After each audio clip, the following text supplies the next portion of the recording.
तर नमस्कार मित्रांनो, तुम्हाला माहिती आहे का? नुकतंच 2025 मध्ये झालेला महाकुंभ मेळा हा तुम्ही जीवनात फक्त एकदाच अनुभवू शकला असता. पण असं का?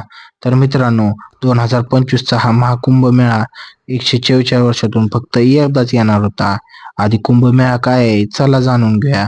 तर मित्रांनो, पौराणिक कथानुसार जेव्हा समुद्रमंथन झालेलं होतं, तेव्हा देव आणि राक्षसामध्ये अमृतासाठी युद्ध झालं. युद्धादरम्यान अमृताचे 4 थेंब पृथ्वीवरती पडले होते. जिथे हे थेंब पडले तिथे कुंभमेळा भरला जातो.